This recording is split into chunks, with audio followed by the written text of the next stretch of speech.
Bienvenue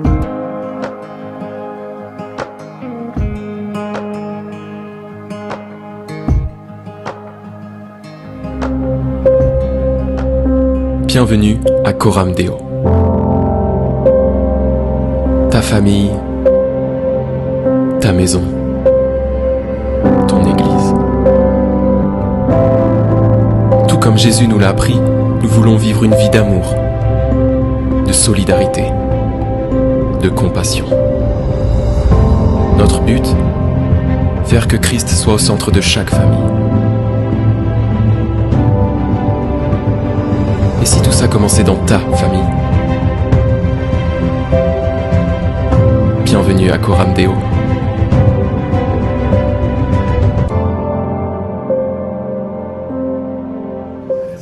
Donc nous allons ce matin continuer notre série de messages à travers le livre des Actes des Apôtres. Vous n'avez pas besoin d'avoir eu les épisodes précédents pour comprendre l'épisode d'aujourd'hui. Mais si vous voulez suivre toute la série, vous pouvez retrouver nos prédications sur notre site YouTube, sur notre chaîne YouTube. Donc vous aurez les différentes prédications depuis le début des Actes des Apôtres. Et aujourd'hui, nous arrivons à quel chapitre, si vous avez suivi?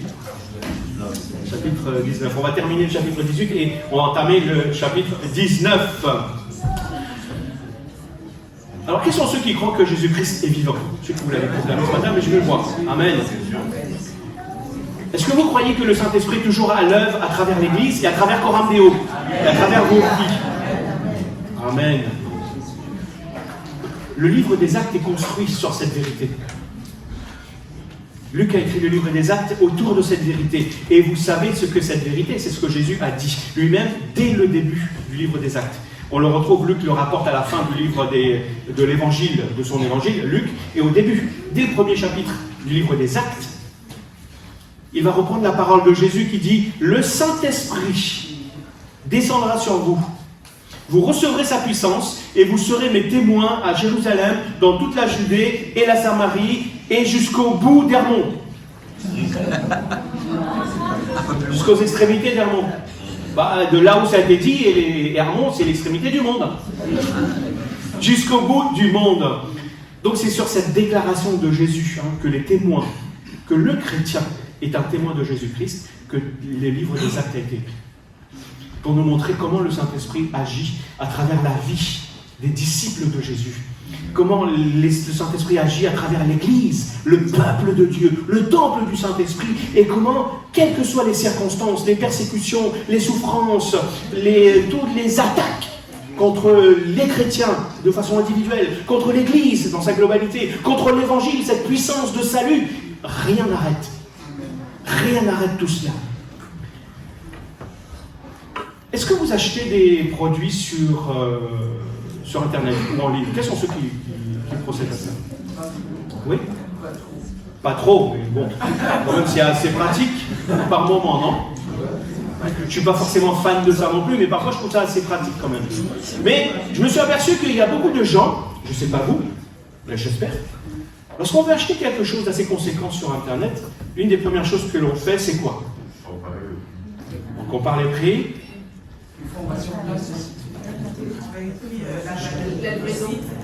La livraison. Si c'est du sérieux aussi. Le SAV, si c'est sérieux. Les promos. La garantie. Les avis. C'est hyper important. On regarde l'avis de ceux qui ont déjà consommé ce produit, ceux qui ont déjà acheté ce produit. Une fois que l'on a arrêté notre choix, c'est ce qu'on fait, on regarde. Alors, est-ce que vous achèteriez quelque chose qui n'a qu'une étoile ou qui n'a que des avis négatifs? Même si c'est une promo, même si c'est pas cher, même si on vous garantit toutes sortes de choses dessus? Ça dépend.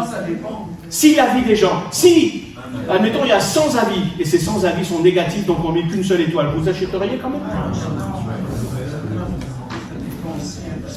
Ça dépend. En tout cas, le chrétien est quoi? On a dit, selon cette parole de Jésus, il est un témoin. Et vous savez comment le monde évalue la puissance de l'évangile? en regardant le nombre d'étoiles de la vie des chrétiens. Eh ouais. Combien ta vie a d'étoiles? Le monde évalue l'évangile, la crédibilité de l'évangile, le message de la parole de Dieu, et leur regard, comment le monde façonne son image de Dieu, c'est en regardant les chrétiens. Ils évaluent ces choses de cette façon. Et le livre des Actes nous raconte un peu ça. Le livre des Actes nous raconte l'histoire de plusieurs disciples, plusieurs témoins de Jésus. Et depuis quelques temps, on est en train de regarder un témoin bien particulier. Il ne faisait pas partie des 12. Il a été rajouté après. Comment il s'appelle? L'apôtre Paul.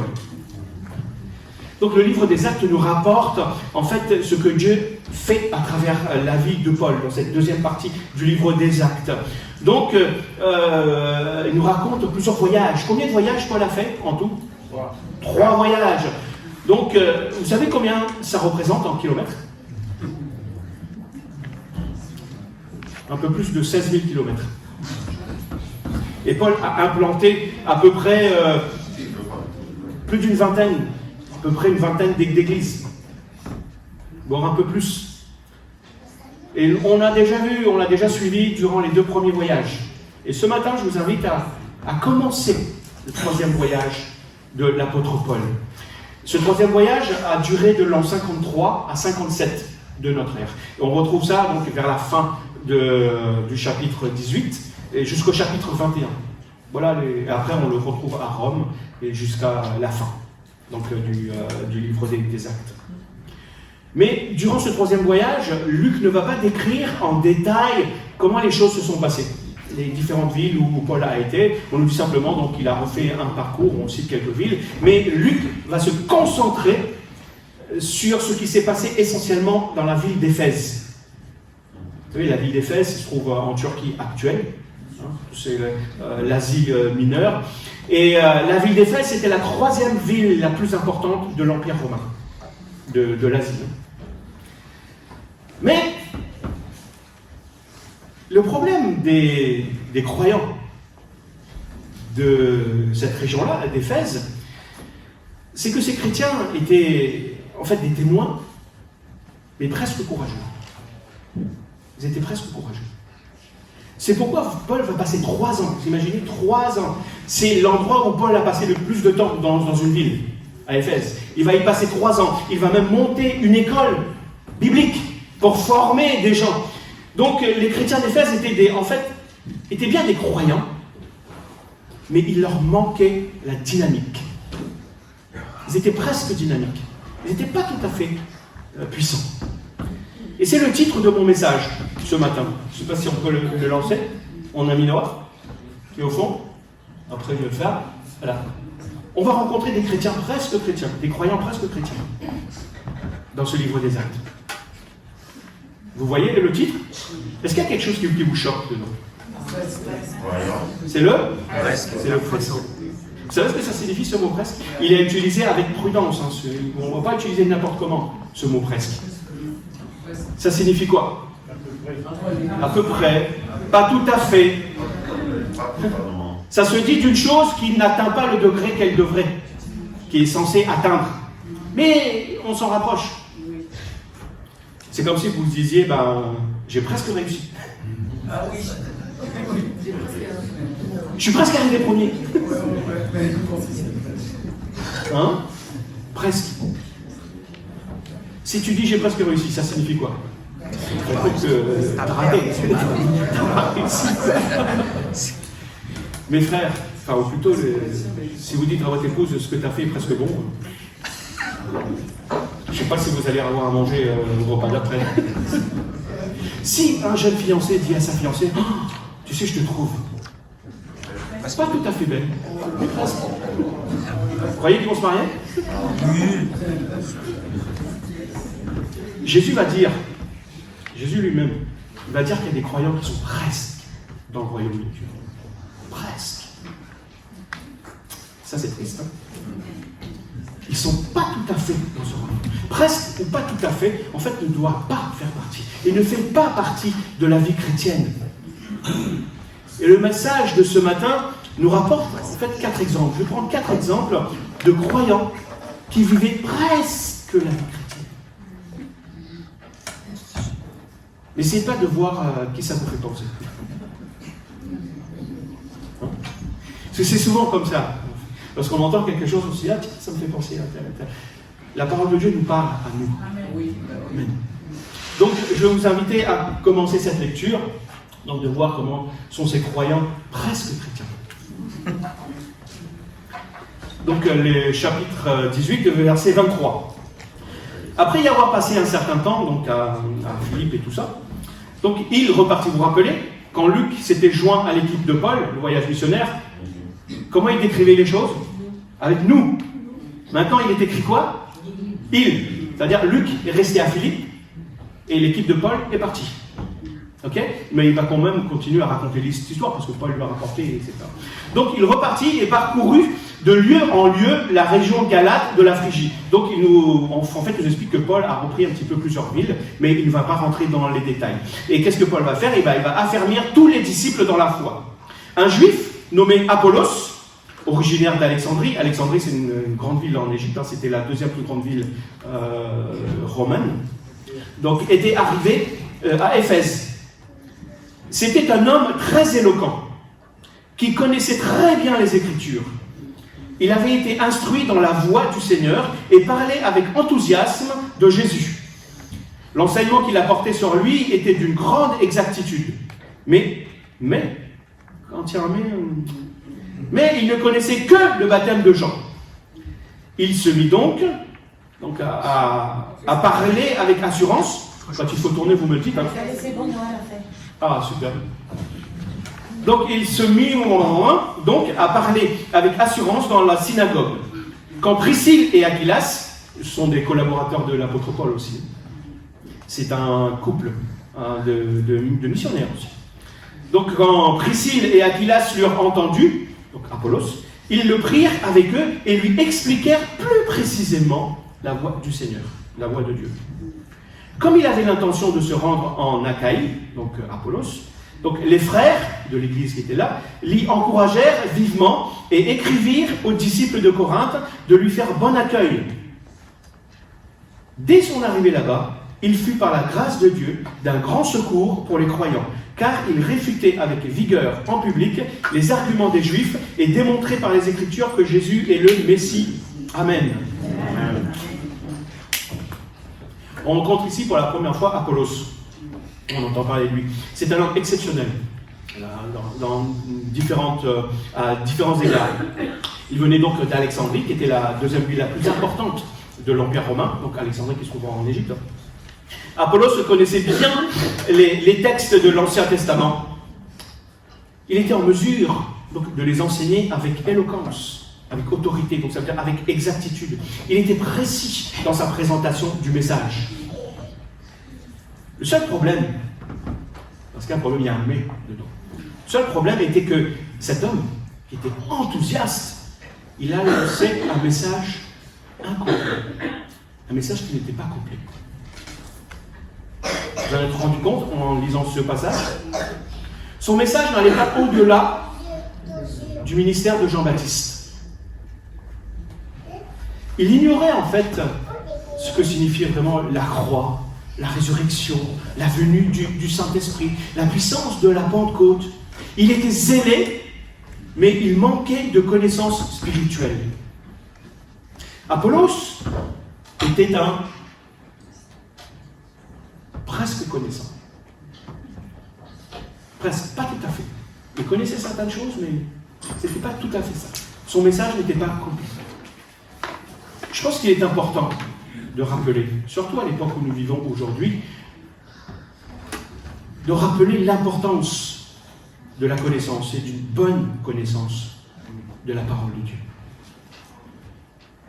On méprise beaucoup la société aujourd'hui, et dans beaucoup d'églises aussi.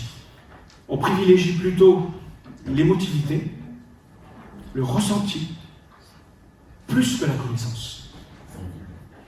Non pas qu'il faille rejeter les émotions, on est fait avec ça, mais on se laisse davantage guider par notre ressenti, plus que par une bonne connaissance de la parole de Dieu. Et pourtant, la connaissance, C'est quelque chose de fondamental pour notre croissance spirituelle. On ne grandit pas par nos émotions, on grandit par une bonne connaissance. L'histoire de l'homme commence où? L'histoire de l'être humain. Dans le jardin d'Éden. Et qu'est-ce qu'il y avait dans ce jardin? Il y avait un arbre. Comment il s'appelait? L'arbre de la connaissance du bien. La première expérience que l'homme doit faire. Et le Seigneur il dira même par la bouche d'un de ses prophètes, le prophète Osée, que vous connaissez très bien. Faute de connaissance, le peuple périt. Le peuple est sans frein. Le peuple n'a plus de limite. Le livre des Proverbes, il va affirmer, et là vous pouvez aussi le traduire de différentes façons, mais en tout cas on peut aussi le traduire de cette façon-là, parce que c'est ce que ça veut dire. À plusieurs reprises, vous retrouvez ça, aussi bien dans les psaumes, dans le livre des Proverbes, et il y a certains écrivains du Nouveau Testament qui l'ont repris aussi. Ils disent que la connaissance conduit à la crainte de l'Éternel. Et le commencement de la connaissance conduit à la crainte de l'Éternel. Donc la crainte de l'Éternel, c'est le commencement de la connaissance, et la connaissance conduit à cette crainte de l'Éternel. Ésaïe. Le prophète Ésaïe, qui prophétise plus de 700 ans avant la venue du Messie. Il dit que lorsque le Messie viendra, l'esprit de connaissance reposera sur lui. Ésaïe chapitre 11. Un ange dira à Daniel, lorsque Dieu lui montre des songes et des visions et qu'il ne comprend pas, l'ange va lui expliquer. Et à un certain moment, dans le dernier chapitre, l'ange va dire à Daniel, dans les derniers temps, beaucoup de personnes vont lire ce que tu es en train d'écrire aussi. En tout cas, l'évangile. Et à ce moment-là, ils verront leur connaissance grandir. La connaissance, on l'a qu'à travers la parole de Dieu. Habakkuk, un autre prophète, il va écrire qu'un jour que la terre sera remplie de la connaissance de la gloire de l'Éternel. D'ailleurs, le Saint-Esprit qui nous a été donné, il y a aussi un don qui s'appelle parole de connaissance. N'est-ce pas? Donc Paul, lorsqu'il prie, nous pouvons trouver ça dans plusieurs de ses épîtres. Dans Colossiens particulièrement, il prie pour que les chrétiens soient remplis de la connaissance de Jésus-Christ et de la volonté de Dieu. Pour finir, parce que je pourrais multiplier les versets. La vie éternelle, c'est quoi? La définition de la vie éternelle qu'on retrouve dans le chapitre 17 de Jean, que Jésus donne. La vie éternelle, c'est qu'il te connaisse, toi le seul vrai Dieu et celui que tu as envoyé, Jésus-Christ. La connaissance est fondamentale. C'est fondamental pour une vie stable.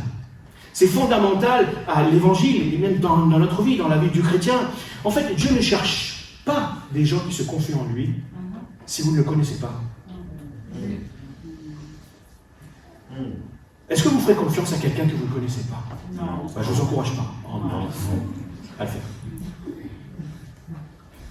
D'ailleurs, lorsqu'un des jeunes veulent se marier, on les encourage, d'ailleurs je les encourage, à apprendre d'abord à se connaître avant de faire un choix. N'est-ce pas? C'est pas ce qu'on recommande. Donc c'est par cette connaissance-là, c'est par la connaissance que l'on grandit dans la vie chrétienne. Tu sais, parfois on essaie d'acheter le meilleur des outils lorsqu'on veut bricoler, le meilleur des outils pour nous aider. Mais si on n'a pas la connaissance pour savoir utiliser cet outil, il nous sert à rien du tout. La connaissance, c'est fondamental. C'est Oswald Chambers, ça fait longtemps que je ne l'ai pas cité, non? Oswald Chambers, qui dit ceci: nous déshonorons Dieu par notre zèle. Il ne dit pas que l'on n'a pas de zèle, mais nous déshonorons Dieu par notre zèle si nous ne le connaissons pas vraiment lui-même.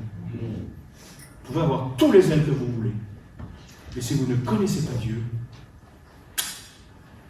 Donc concernant Apollos, il avait une certaine connaissance du message de l'Écriture, mais pas tout à fait. Et ce n'était pas suffisant, ce qu'il savait. L'auteur de l'Épître aux Hébreux, on ne sait pas qui l'a écrit, on a mis plusieurs suppositions, mais peu importe, il va dire, après tout ce temps, donc là il parle à des gens qui fréquentaient l'Église depuis un certain temps, il leur dit ceci: après tout ce temps, vous devriez être des maîtres dans les choses de Dieu. Parce que dimanche, après toutes les réunions qu'on vous enseigne, vous entendez la parole de Dieu. Vous devriez être des maîtres. Quelqu'un a fait un calcul un jour, il dit pour un chrétien qui fréquente depuis plusieurs années l'Église, il devrait avoir un doctorat avec la connaissance qu'on lui a inculquée.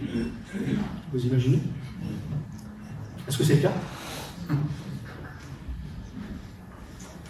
Or, je continue la lecture, dans la lettre aux Hébreux, il dit « Or, vous avez de nouveaux besoins qu'on vous enseigne les rudiments des paroles de Dieu. » Pourquoi? Eh bien, par manque de connaissance. Eh oui. Et je précise, parce que c'est important, que la connaissance, ce n'est pas l'accumulation seulement d'informations, mais c'est un savoir pratique. C'est surtout ça. Comme je vous disais tout à l'heure pour un outil, vous pouvez avoir le plus bel outil du monde, qui peut vous aider à faire des grandes choses. Si vous ne connaissez pas les rudiments de l'utilisation de cet outil, vous pourrez vous blesser même, ou faire beaucoup de dégâts autour de vous. Le tout, en fait, ce n'est pas de connaître des versets par cœur. Je vous encourage à apprendre des versets par cœur. Mais ce n'est pas une finalité en soi. Parce qu'on peut connaître des versets par cœur, mais si on ne sait pas les utiliser à bon escient, ça sert à quoi? Ce n'est pas parce que quelqu'un est convaincant dans son discours, même lorsqu'il parle de la parole de Dieu, qu'il sait ce dont il parle. C'est pourquoi Priscille et Aquilas vont prendre Apollos à part. Ils vont le prendre à part pour lui expliquer un petit peu l'évangile avec précision et l'emmener à centrer son message sur Jésus-Christ. Parce que c'est Jésus le centre de l'évangile. Il connaissait très bien, lorsqu'il dit qu'il connaissait les Écritures, c'est quelle Écriture dont on parle? C'est l'Ancien Testament, il n'avait pas le Nouveau Testament encore à l'époque. Donc son message n'était pas faux, il n'était pas inexact, mais il était seulement incomplet. Donc Apollos disposait bien d'une certaine, en fait, carte, je ne sais pas si ça vous est déjà arrivé, d'avoir des cartes GPS. Non? On s'en sert. Mais lorsqu'il y a des travaux dans certaines villes et que si vous ne mettez pas à jour votre carte GPS, il va vous emmener sur des chemins peut-être qui n'existent plus, ou des voies sans issue. Eh bien, Apollos avait besoin de remettre à jour sa carte. Sa carte était juste à un moment donné, mais il avait besoin que sa carte soit remise à jour avec la venue de Jésus-Christ, avec l'œuvre de Jésus-Christ. Donc il avait besoin de cela. Donc tu peux croire que Dieu existe. Je t'encourage à croire que Dieu existe. Tu peux croire que sa volonté, c'est que tu sois une bonne personne. Tu peux même prier Dieu lorsque tu as des problèmes. Mais si ta conception de l'évangile et de la vie chrétienne s'arrête à ça, tu peux peut-être croire que tu iras au ciel alors que tu n'iras pas. Mais est-ce que c'est ça l'évangile? Non, ça ne s'arrête pas à ça. Oui, Dieu existe, bien sûr. Oui, il nous faut apprendre à connaître sa volonté. Oui, bien sûr que l'on peut prier. Mais si tu sais toutes ces choses-là et que tu ne vis pas en fonction de ce que le Seigneur te demande, de cette connaissance-là, ben, tu seras un chrétien qui ira presque au ciel. Et presque, tu vas arriver à la porte, en fait, tu vas frapper, et on va t'ouvrir, on va te dire, je suis désolé, moi je ne te connais pas. La connaissance dans la parole de Dieu, c'est une relation. C'est ces informations que l'on acquiert, qui sont fondamentales, qui se traduisent dans une pratique, qui nous emmène à être en relation avec Dieu. Ce n'est pas la quantité de savoir qui est importante, mais c'est ce que tu fais avec ce que tu sais. Le Seigneur ne te dira pas, ah ben je suis désolé, tu ne sais pas tant de choses, ce n'est pas ça. C'est avec la justesse de ce que tu sais, qu'est-ce que tu fais avec. Mais tu as besoin de grandir dans cette connaissance-là. Parce que tu ne peux pas croire que Dieu existe et vivre comme tu as envie de vivre. Et dire, de toute façon, Dieu est bon, ou chanter comme certains, je crois que c'est Paul Marek qui chantait ça, nous irons tous au paradis. De toute façon, même, je crois que c'est Voltaire qui disait ça, de toute façon, Dieu pardonnera, c'est son métier. Pardonnera tout le monde, donc on peut vivre et faire ce qu'on veut. Non, ce n'est pas ça l'évangile. Si c'est ça, c'est un évangile qui est incomplet. En gros, si je peux l'exprimer ainsi, le but de Dieu, c'est pas que tu sois heureux. Ça peut peut-être te choquer si je te dis ça. Mais c'est que tu vives à sa gloire. Est-ce que ça veut dire que Dieu ne veut pas que l'on soit heureux? Non. C'est en vivant à la gloire de Dieu que tu seras heureux, en fait. Dieu cherche ton bonheur, mais dans ce sens-là, c'est pour ça qu'il te dit d'obéir à ses commandements et de vivre en fonction de sa parole. C'est de cette façon-là que tu seras heureux. Et ça, pas simplement le dimanche matin, mais tous les jours de la semaine, toutes les semaines du mois et tous les mois de l'année. Et année après année, jusqu'à ce qu'il revienne te chercher. C'est pourquoi Paul va dire que l'évangile, c'est une puissance de salut pour quiconque croit. L'évangile complet. Continue la lecture. Après presque connaissant. Chapitre 19. Pendant qu'Apollos se trouvait à Corinthe, Paul, après avoir traversé la région montagneuse d'Asie mineure, descendit à Éphèse. Il y rencontra un petit groupe de disciples et leur demanda « Avez-vous reçu le Saint-Esprit quand vous êtes devenus croyants ?» Ils lui répondirent « Nous n'avons même pas entendu dire qu'il y ait un Saint-Esprit. Quel baptême avez-vous donc reçu ?» leur dit Paul, poursuivit Paul. « Celui de Jean-Baptiste, lui répondirent-ils. « Oui, reprit Paul. Jean baptisait les Israélites en signe d'un profond changement, mais il leur disait aussi de croire en celui qui viendra après lui, c'est-à-dire Jésus, en Jésus. Après avoir entendu cela, ils furent baptisés au nom du Seigneur Jésus. Paul leur imposa les mains et le Saint-Esprit descendit sur eux. Ils se mirent à parler en diverses langues et à prophétiser. Il y avait là environ, combien? Une douzaine d'hommes. Après l'exemple d'un croyant avec une connaissance incomplète ou presque connaissant, nous avons ici l'exemple d'un presque disciple.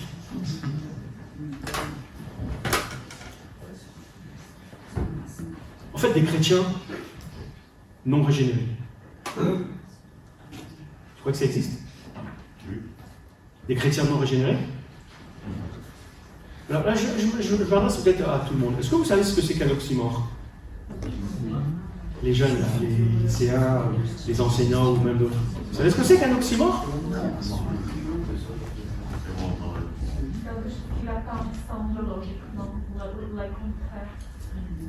C'est une figure de style, c'est une façon de parler où l'on met deux mots ensemble dans une même phrase, mais qui sont d'apparence contradictoires. C'est comme si je disais un banquier honnête.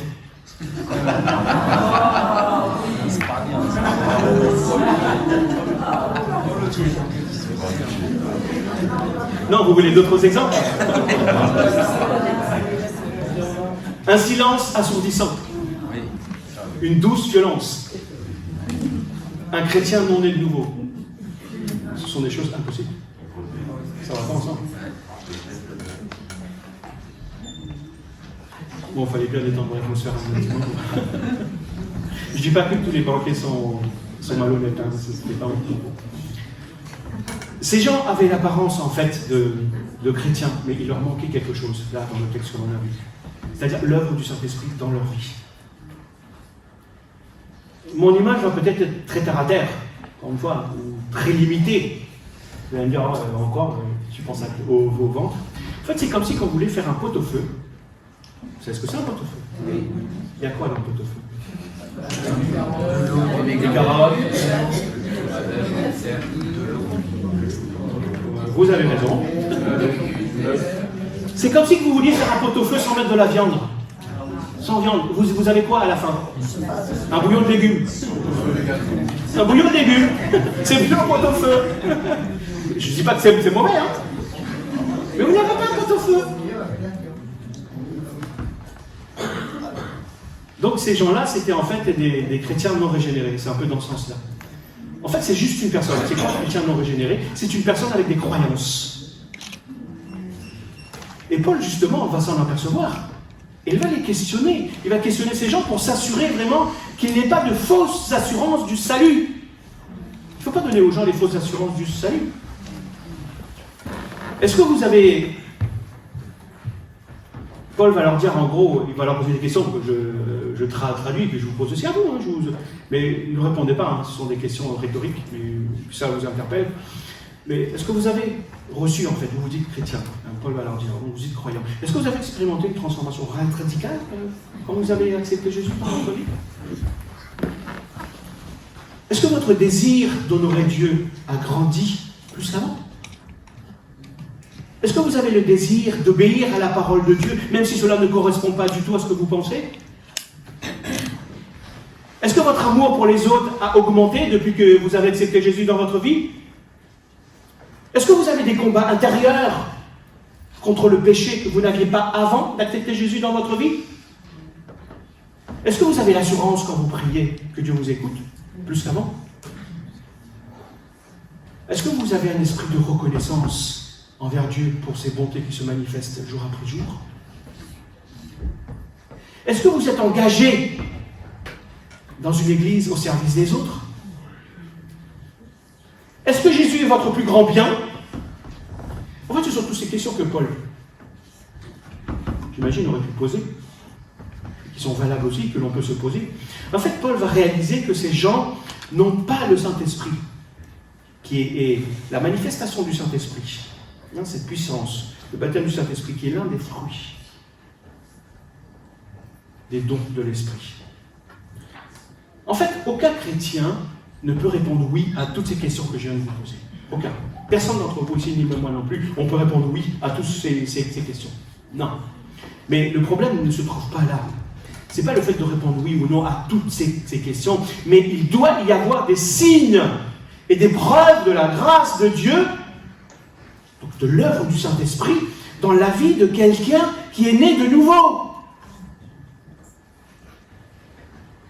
Si vous plantez un arbre, un pommier que vous ne voyez jamais de pommes au bout de 15 ans, il y a un problème.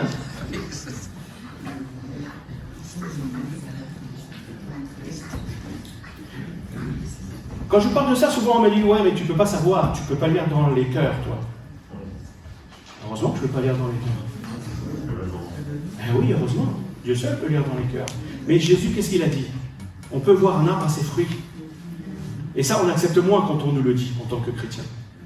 Pourtant, le monde le sait et il l'applique.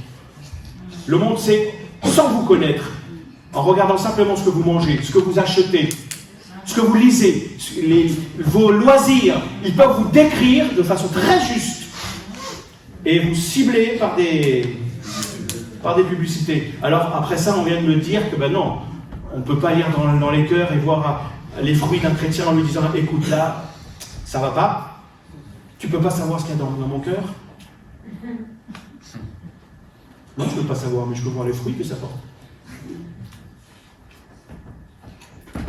Et Dieu aussi nous donne du discernement, mais lorsqu'il nous permet de voir ça, ce n'est pas pour condamner ni pour critiquer, mais c'est pour relever, pour que Dieu puisse agir. Bien sûr, je ne dis pas qu'il faille le faire n'importe comment, ce n'est pas le propos, il y a une façon de faire aussi. Mais c'est important. On peut discerner dans la vie de quelqu'un s'il porte du fruit ou pas. Et quel est le type de croyant qu'on peut avoir, non pas pour mettre dans des catégories, mais simplement pour dire, écoute, là, tel comportement, là, ça ne va pas. Là, je peux juger, pas critiquer dans le sens de pointer du doigt et de condamner, mais je peux juger par rapport à ce que je vois dans un comportement, que telle chose ne va pas.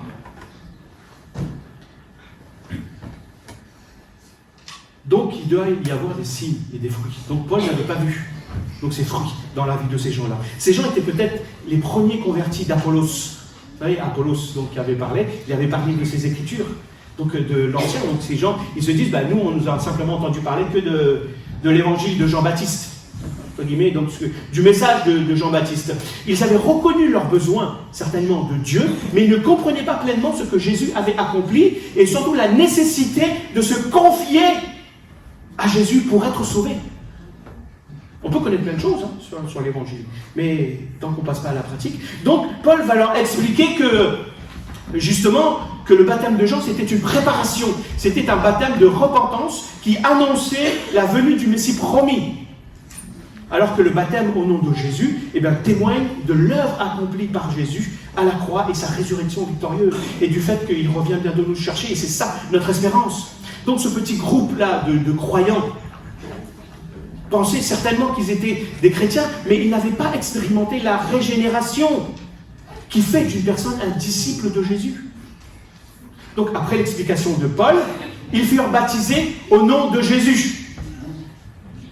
Il le dit bien, Ils furent baptisés. Ça signifie qu'ils ont compris le message de l'Évangile et qu'ils ont placé leur foi en Jésus-Christ et donc qu'ils ont été sauvés. Donc ils ont reçu le Saint-Esprit qui commence à transformer leur vie. D'ailleurs, on va voir le fruit aussi de ça. Une fois que ça s'est fait, donc après l'explication de Paul, ils furent baptisés au nom du Seigneur Jésus et ils expérimentent ensuite ce baptême du Saint-Esprit. Encore une fois, qui est un des fruits, ce n'est pas le seul, c'est un des fruits d'une vie régénérée. Attention, on n'a pas besoin du baptême du Saint-Esprit pour être sauvé. Ce n'est pas le baptême du Saint-Esprit qui nous sauve. C'est la vie de Dieu en nous. Le baptême du Saint-Esprit, c'est l'expérimentation d'une autre dimension de la vie dans l'esprit. Donc, ces gens-là, une fois qu'ils ont entendu, qu'ils ont compris, comme beaucoup d'exemples dans le livre des Actes, ils se font baptiser. Et ensuite, ils expérimentent cette nouvelle dimension de la vie de l'esprit. Et le parler en langue, pourquoi il nous est mentionné ça? C'est l'expression de ce baptême. Et le parler en langue va leur donner cette assurance, une assurance particulière que la présence du Saint-Esprit maintenant et que sa puissance est bien réelle dans leur vie. Ils ne vont plus pouvoir douter maintenant. Donc, nous devons comprendre, chacun pour notre part, tu dois comprendre ton besoin de Dieu, mais ce besoin de Dieu n'est pas suffisant. Un presque disciple de Jésus, comme je disais tout à l'heure, il ira presque au ciel. Alors Dieu ne veut pas que tu ailles presque au ciel. Tu dois expérimenter le pardon qui est en Jésus-Christ d'abord, et être transformé par le Saint-Esprit, et vivre par la foi dans la dépendance de Dieu. C'est l'évangile. C'est déjà bien compliqué. Et je le résume, mais parce que c'est un des versets que j'ai chéri. Michée 6,8. Ô homme, on t'a fait connaître. Vous le connaissez? On t'a fait connaître, ô homme, ce qui est bien. Et ce que Dieu demande de toi, c'est que tu pratiques la justice, que tu aimes la miséricorde, et que tu marches humblement avec ton Dieu. Allez-y, vivez cela dans tout ce que vous faites. Et on continue. Verset 11. Dieu faisait des miracles extraordinaires par les mains de Paul. On allait jusqu'à prendre des mouchoirs ou du linge qu'il avait touché pour les appliquer aux malades. Et ceux-ci, donc ces malades, guérissaient. Et les mauvais esprits s'enfuyaient. Waouh! Là, il y a de la puissance. Hein? Non, ce n'est pas magique. Hein? Je dis pas qu'il... Quelques juifs, donc, qui allaient de lieu en lieu pour chasser les démons. Vous voyez, hein, il y avait beaucoup de personnes qui faisaient ça à l'époque. Tout le monde n'est pas appelé à faire ça, vous allez voir. Donc ces gens-là qui chassaient les démons voulurent alors invoquer eux aussi le nom du Seigneur Jésus sur ceux qui étaient sous l'emprise d'esprits mauvais. Par le nom de ce Jésus que Paul annonce, disait-il, je vous ordonne de sortir. Ils ordonnent à l'esprit mauvais qui se trouve dans la personne de sortir en invoquant le nom de Jésus que Paul connaît. Donc ceux qui agissaient ainsi étaient les 7 fils d'un certain Sheva. Ils étaient 7. Moi j'en ai 5. Lui il en avait 7 là, je le sais. C'est un chef des prêtres juifs. Mais l'esprit mauvais leur répondit, Jésus? Oui, je le connais. Les démons en savent plus que nous sur lui. Paul? Bien sûr. Je sais qui c'est. C'est un envoyé de Dieu. Je rajoute, c'est pas dans le texte. Mais vous, qui êtes-vous? On dirait aujourd'hui, mais d'où tu sors, toi? D'où tu viens? T'es qui, toi? Là-dessus, l'homme qui avait en lui le mauvais esprit se jeta sur eux. Ils étaient 7. Les maîtrisa et les malmena avec une telle violence qu'ils s'enfuirent de la maison, les vêtements en lambeaux et couverts de blessures. Si jamais tu te retrouves avec les vêtements déchirés, c'est que tu as perdu la bataille. Cet incident fut connu de tous les habitants d'Éphèse. Juifs et Grecs furent tous saisis de crainte, et le nom du Seigneur Jésus fut l'objet d'un grand respect. Beaucoup de ceux qui étaient devenus croyants venaient avouer et déclarer publiquement les pratiques auxquelles ils s'étaient livrés. Et beaucoup de ceux qui avaient exercé la magie apportèrent leurs livres de sorcellerie, les mirent en tas et les firent brûler aux yeux de tous. Leur valeur fut estimée à 50 000 pièces d'argent. Waouh, somme colossale. C'est ainsi que la parole du Seigneur se répandait de plus en plus grâce à la puissance du Seigneur. Donc après un presque connaissant, après un presque disciple, on va voir maintenant des gens qui sont presque puissants. Les 7 fils de chair. Ils sont presque. Presque forts. Ouais, je suis presque fort.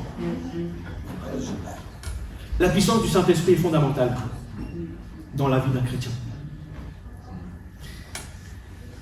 Un jour, les Sadducéens c'était un groupe religieux qui ne croyait pas à la résurrection des morts, qui ne croyait pas au surnaturel. Donc ils sont venus voir Jésus pour essayer de le piéger en lui posant des questions. Bon, je ne rentre pas dans les détails de la question, vous le lirez. Jésus va leur répondre ceci, il va leur dire, vous êtes dans l'erreur, monsieur. Parce que vous ne connaissez pas les Écritures. Ni quelle est la puissance de Dieu. Vous trouvez ça dans Matthieu au chapitre 22. Ça signifie quoi? Que la parole de Dieu est liée à la puissance de Dieu. Et que la puissance de Dieu est liée à la parole de Dieu. Dans la parole de Dieu, il y a une puissance. Et qui a écrit cette parole? Qui l'a inspirée? Le Saint-Esprit. Le Saint-Esprit n'est pas juste une puissance. Il est le Dieu tout-puissant, avec un T majuscule et un P majuscule. Tout-puissant. La Bible mentionne à plusieurs reprises qu'en Jésus, nous sommes forts, nous sommes puissants. Jésus nous a donné la force, la puissance de vaincre le mal et le péché. Vous ne croyez pas? Amen. Donc par le Saint-Esprit qui demeure en toi, tu as une puissance que tu ne soupçonnes pas, une puissance considérable, que peut-être tu n'utilises pas. Donc Paul dira, je puis tout par celui qui me fortifie, par celui qui me rend fort, par celui qui me rend puissant. Philippiens au chapitre 4. Même si notre être extérieur se détruit par la vieillesse ou par la maladie, notre être intérieur se régénère par quoi? Eh bien par la puissance de Dieu qui vit en nous. Même si nos forces physiques diminuent, forces extérieures diminuent peu à peu, nos forces spirituelles augmentent et se renouvellent de jour en jour par l'Esprit de Dieu qui agit en nous. Amen. Vous êtes remplis de la puissance du Saint-Esprit. Amen. Et c'est aussi la puissance de Dieu et qui nous permet de persévérer malgré les épreuves de la vie. La puissance de Dieu. Bien souvent, on attend de voir la puissance de Dieu dans quelque chose de spectaculaire. Oui, bien sûr. Mais la puissance de Dieu ne se voit pas que dans le spectaculaire. D'ailleurs, le spectaculaire, je dirais, il ne se voit que très rarement. Ça ne veut pas dire que Dieu n'agit pas. Mais la puissance de Dieu, elle se manifeste aussi dans l'ordinaire de ta vie. Et c'est peut-être là le plus souvent que cette puissance agit. Jour après jour, heure après heure, jour après jour, semaine après semaine, mois après mois, année après année, cette puissance agit et t'aide à persévérer. Cette puissance qui nous anime, prend sa source en Dieu. Je sais que, mes fils, je sais que peut-être d'autres aussi vous le faites. Pour éviter que votre smartphone ne se décharge complètement, qu'est-ce que vous faites? J'ai appris ça. Voilà, les jeunes parlent comme ça. On le met en mode économie d'énergie. On le met en mode économie d'énergie. Ouais. Moi, j'ai découvert. Hein. Il y a des chrétiens qui se mettent en mode économie d'énergie. Pour préserver leurs ressources. Lorsque tu es fatigué, ne te mets pas en mode économie d'énergie. Branche-toi pour te recharger. Plutôt, en restant connecté à la source, à la puissance de Dieu. Nous avons accès, sans interruption, à cette source qui est inépuisable. Même si on se connecte tous, on sait que des fois, si on est tous branchés sur les réseaux, parfois, il y a trop de flux d'informations qui passent, ça sature, et bien ça bug. Mais là, non. Même les 7 milliards d'êtres humains peuvent être connectés à Jésus sans épuiser sa puissance. Amen. Encore une fois, lorsque je parle de puissance, ne t'attends pas forcément quelque chose de spectaculaire, mais dans l'ordinaire de ton quotidien, Dieu te ressource jour après jour. Dieu veut te fortifier, Dieu veut te renouveler, il veut t'affermir. Ta part, c'est tout simplement de rester connecté à lui, à cette puissance. Parce que ce ne sont pas les méthodes. Ce ce ne sont pas par des méthodes humaines que tu vas pouvoir trouver la force et la puissance. Mais c'est plutôt dans ton identité d'enfant de Dieu. Qu'est-ce qu'ils ont essayé de faire, ces fils de Sheva qui étaient là? Ils ont essayé des méthodes humaines pour chasser les démons. Mais ça n'a pas fonctionné. Ça ne peut pas marcher. Ils ne pouvaient pas utiliser l'autorité du nom de Jésus. Pourtant, la puissance se trouve dans le nom de Jésus. Vrai ou faux? Mais on ne peut pas l'utiliser ça comme une formule magique. C'est ce qu'ils ont essayé de faire. Mais ça n'a pas marché. Pourquoi? Parce qu'ils ne pouvaient pas se réclamer eux-mêmes de ce nom. La puissance de ce nom ne vivait pas en eux. Ils ne pouvaient pas invoquer le nom de Jésus. Donc, par rapport à ton identité d'enfant de Dieu, tu peux invoquer. Tu as cette autorité, tu as cette puissance d'utiliser le nom de Jésus-Christ. Tu ne peux pas te servir comme juste simplement une formule magique.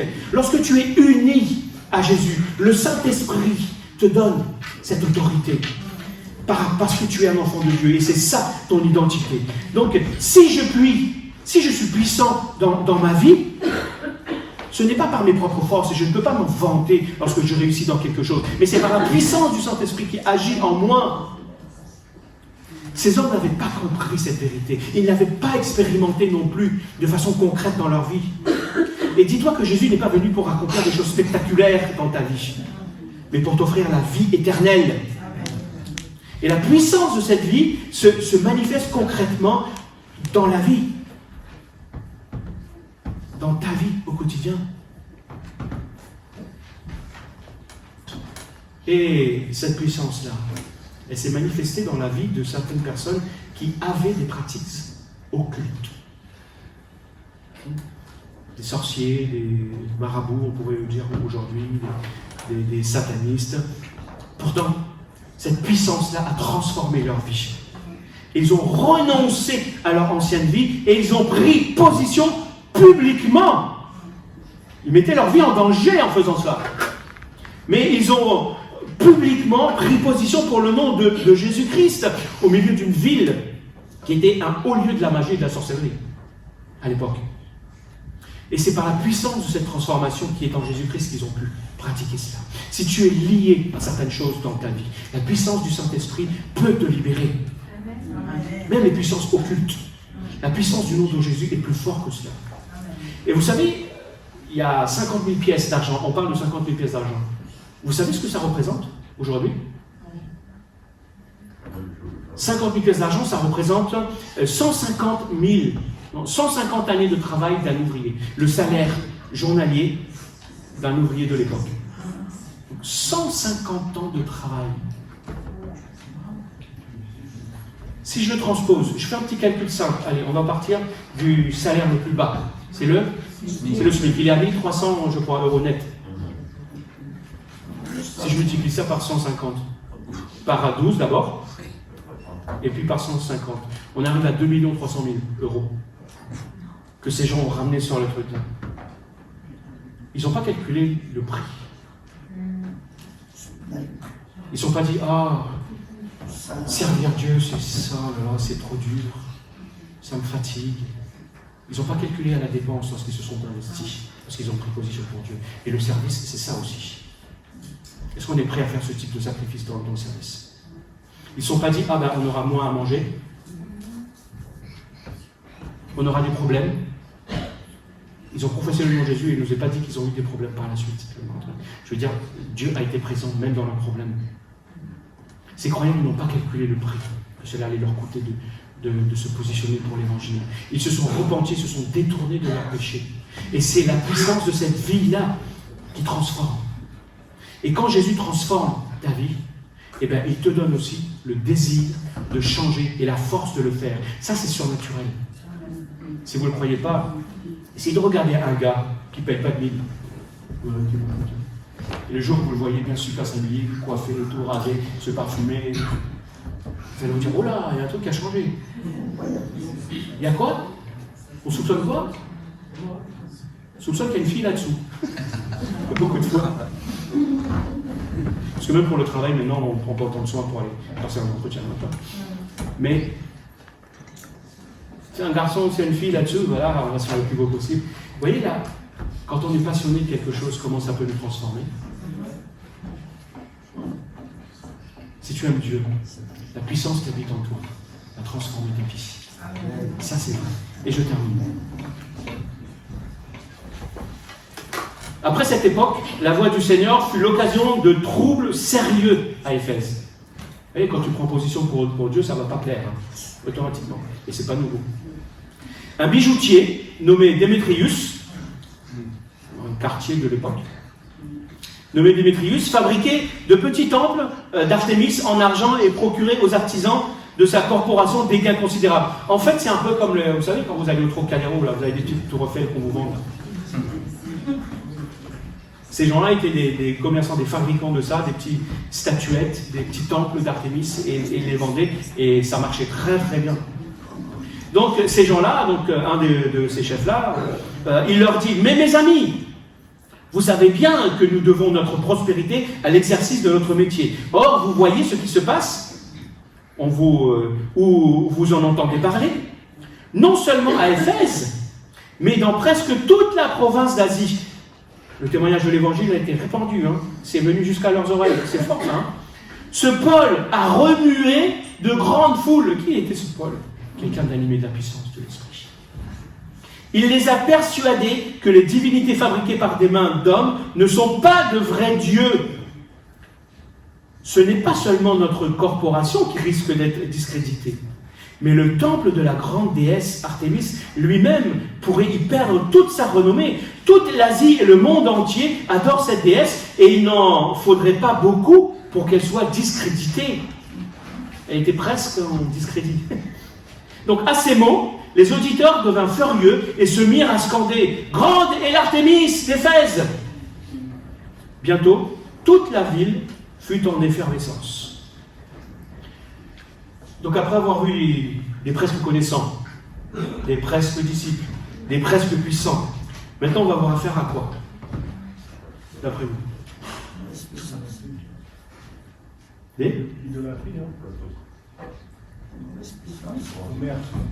Des presque bouleversants. Je m'explique. À cause de la valeur qu'ils portent, que nous portons, nous les chrétiens, eh bien, on gêne la culture. Vous savez ça? À cette époque, la voix du Seigneur fut l'occasion de troubles sérieux à Éphèse. Il suffit que vous preniez position pour Dieu, que vous parliez de Dieu, vous risquez d'être le sujet de critique. On gêne la culture dominante. Vous savez, dans ce monde, le monde fonctionne comment? Avec beaucoup de revendications et de manifestations. Mais nous, les chrétiens, c'est pas de cette façon-là que l'on dérange le monde. On le dérange d'une autre façon. Parce qu'on parle de Jésus. Donc, un des chefs de la ville, donc c'était le secrétaire de la ville, il va leur dire ceci au verset 37. Mais les gars, vous êtes en train de crier contre ces gens-là, on les avait même emmenés pour certains devant le magistrat. Vous avez emmené ici ces hommes, mais ils n'ont commis aucun sacrilège dans le temple. Donc il le reconnaît. Et ils n'ont dit aucun mal de notre déesse. Le temple d'Artémis, ou le temple de Diane, c'était l'une des 7 merveilles du monde antique quand même. C'était pas rien. Selon Pline, c'était un écrivain naturaliste romain du 1er siècle, il dit que les dimensions de ce temple dépassaient tout ce qu'on pouvait connaître à l'époque. Ce monument était devenu la fierté des habitants d'Éphèse. Un peu comme on pourrait dire la Tour Eiffel, waouh, la grande dame, la grande demoiselle, c'est la fierté de Paris. Mais là, c'était vraiment de l'idolâtrie aussi. Mais Paul a bouleversé la culture des Éphésiens. Et ces chrétiens, c'est surtout Paul dont on parle là. Il ne parle pas des chrétiens. C'est pour ça que j'ai parlé de presque bouleversant. Et vous allez comprendre pourquoi. Donc Paul a bouleversé, lui, la culture des Éphésiens, non pas parce qu'il prêchait contre le temple, ni parce qu'il prêchait une contre-vérité, tout simplement parce qu'il annonçait l'évangile de Jésus-Christ. Il prêchait la vérité qui est en Jésus-Christ, que Dieu nous donne la puissance de bouleverser les gens autour de nous, dans notre culture, non pas parce que nous remettons en cause simplement, je ne dis pas qu'il ne faut pas le faire dans certaines mesures, mais non pas lorsque nous mettons simplement en opposition contre eux, mais parce que nous vivons et annonçons la simplicité et la puissance de l'évangile de Jésus-Christ à travers notre vie, comme Paul l'a fait. À Éphèse, des chrétiens qui prêchent l'évangile, ils ont bouleversé quand même les 7e merveille du monde. Waouh! Notre culture croit dans des valeurs qu'elle met au-dessus de toute chose. Mais si nous, les chrétiens, on peut vivre et annoncer avec puissance que Jésus-Christ est au-dessus de tout, eh bien, je peux vous assurer qu'il y a certaines valeurs de cette culture qui sera remise en cause. C'est de cette façon-là que nous devons bouleverser le monde. En vivant la puissance qui est dans le nom de Jésus. Pas simplement être des gens qui effleurent, des presque bouleversants, qui ne dérangent pas les gens autour d'eux. Oui, nous sommes des gens qui doivent déranger les autres, mais de cette manière-là, en vivant la puissance du Saint-Esprit dans notre vie. C'est de cette façon-là que nous sommes appelés à avoir de l'influence dans le monde. Et tu peux bouleverser ton entourage avec amour, par la puissance du Saint-Esprit. Tu peux bouleverser ta famille en donnant le goût de Jésus-Christ, en répandant son parfum, en répandant l'odeur de Jésus-Christ autour de toi. Tu as invité les personnes qui ont été désignées pour la scène à aller se préparer, et c'est ce qu'on va faire. On va prendre la scène. Mais rappelez-vous que Paul est resté 3 ans à Éphèse pour affermir les gens qui étaient presque connaissants. C'était des disciples, mais pas tout à fait. Il y avait des gens forts, mais presque. Puis il y avait des croyants qui étaient là, qui avaient besoin d'être affermis dans leur foi, qui bouleversaient un petit peu, mais qui ne gênaient pas beaucoup. Que le Seigneur nous aide à vivre l'Évangile dans toute sa puissance. C'est pour cela que Dieu nous a donné le Saint-Esprit. À la Pentecôte, le Saint-Esprit est descendu. Et Jésus a dit à ses disciples, n'agissez pas avant d'avoir la puissance de ce Saint-Esprit en vous. Et la puissance de ce Saint-Esprit fera de vous des témoins.